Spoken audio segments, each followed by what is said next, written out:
Shalom Aleichem. Vous avez tous entendu au moins une fois dans votre existence le commentaire, un des commentaires les plus célèbres de Rashi sur la Torah concernant Noah. À savoir que il y a deux commentaires qui semblent en contradiction mais flagrantes.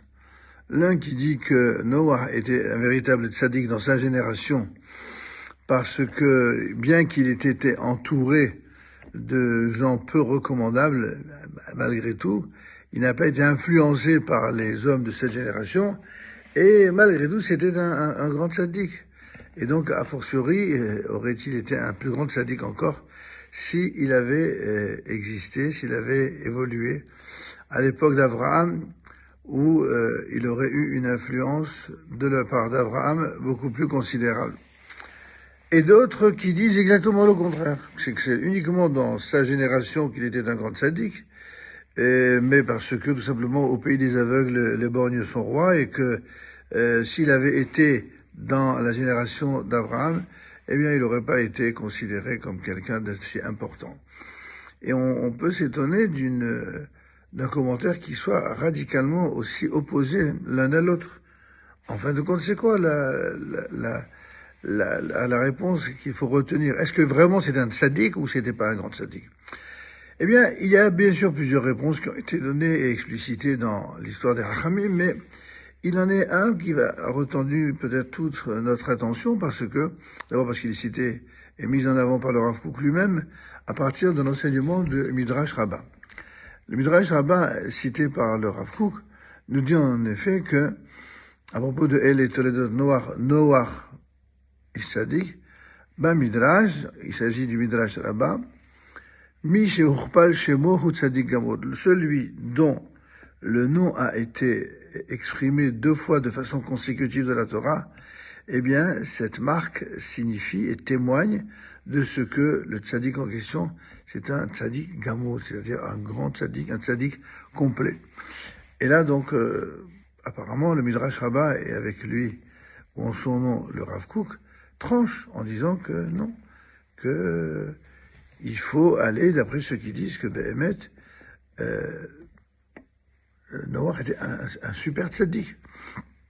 On verra après la contradiction. Essayons déjà de comprendre qu'est-ce que dit le Rav Kook. Il dit la chose suivante: Ataram Hashem Moreh ala Truna. En fait, que lorsque quelqu'un voit son nom mentionné dans la Torah, ce nom vient une première fois pour exprimer ce qui caractérise son expression majeure en termes de qualité d'être. Et comme on le sait, dit le Rav Kook, eh bien, l'être humain est toujours composé de deux dimensions identitaires, l'une qui s'appelle en hébreu le regesh, le sentiment, et l'autre le sechel, c'est-à-dire l'intellect. Et il arrive parfois que lorsque le regesh, c'est-à-dire que le sentiment est un sentiment attiré et nourri par le bien et pour le bien. Et tous les comportements qu'il accomplit, eh bien, il est prêt à les accomplir tout simplement parce que son sentiment, son attirance pour le bien lui oblige, le commande d'agir ainsi pour le bien. Et ça exprime déjà, encore une fois, un niveau d'être et de qualité qui est remarquable. Mais, poursuit le Rav Kook, Davar she'haregesh eno mechayev, lorsque quelque chose n'est pas commandé ou commandité par le sentiment. Afal pi she'asechel ve'atorah mechayev, malgré le fait que l'intellect et la Torah l'obligent, eh bien, lo yemahel la'asot, cet homme-là ne sera pas empressé de l'accomplir. En d'autres termes, ce personnage qui ferait du bien lorsque son cœur lui dicte de faire du bien, eh bien, ce même personnage, il n'est pas si tzaddik que cela lorsque c'est la Torah qui lui exige de faire le bien, ou l'intellect, eh bien, il ne va pas s'empresser de le faire. Ça veut donc dire quoi? Qu'il y a ici une véritable tare, c'est que ça ne fonctionne que dans le sens de l'égège, mais pas donc du cœur, du sentiment, mais pas dans le sens de l'intellect et de la Torah. Et toute situation où, par ailleurs, un homme est capable de ressentir les choses même avec son sechel, et qu'il est capable d'associer l'un et l'autre et qu'il le fait, seulement il le fait surtout mu et guidé par l'intellect et pas par le sentiment, alors là aussi, un certain nombre d'actions fondamentales seront manquantes chez lui, parce que le regesh, il est mezarez lahem, pardon, le sentiment va en quelque sorte le secouer, parce que sans cela, il ne le ferait pas. Et c'est pourquoi, lorsque, à nouveau, ce sentiment va le réveiller pour l'accomplissement de la mitzvah, eh bien, il sera à nouveau appelé tzaddik, c'est-à-dire à nouveau, son nom apparaîtra. Maintenant, lorsque un homme a cette capacité remarquable de recueillir à la fois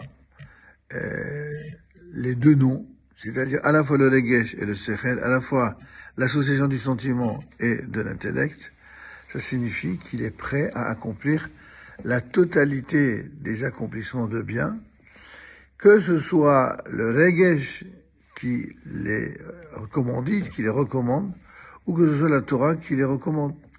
Et lorsque il est, encore une fois, prêt et capable d'accomplir ces bonnes actions guidées par ces deux dimensions de l'être, alors c'est cela qui justifiera la redondance du nom et qui fera de lui un tzaddik gadol. C'est comme ça que le Rav Kook explique, donc, de façon assez synthétique, mais toujours aussi profonde, comme pour dire que c'est le problème que connaissent la plupart des êtres humains tout au long de leur existence.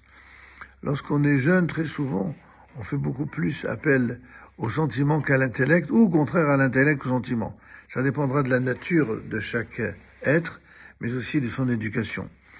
Mais chaque excès, soit sentimental, soit intellectuel, va générer des manques, mais aussi des problèmes sur soi, sur son entourage, dans la société dans laquelle on appartient, et on souffre toujours de ces manques et de ce que ces derniers vont générer.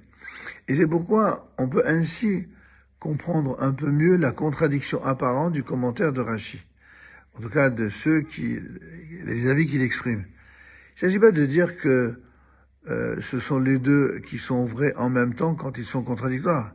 Il s'agit de dire que l'être humain est ainsi fait que dans une partie de son existence, il peut être ainsi, et dans une autre partie de son existence, il peut être d'une autre manière.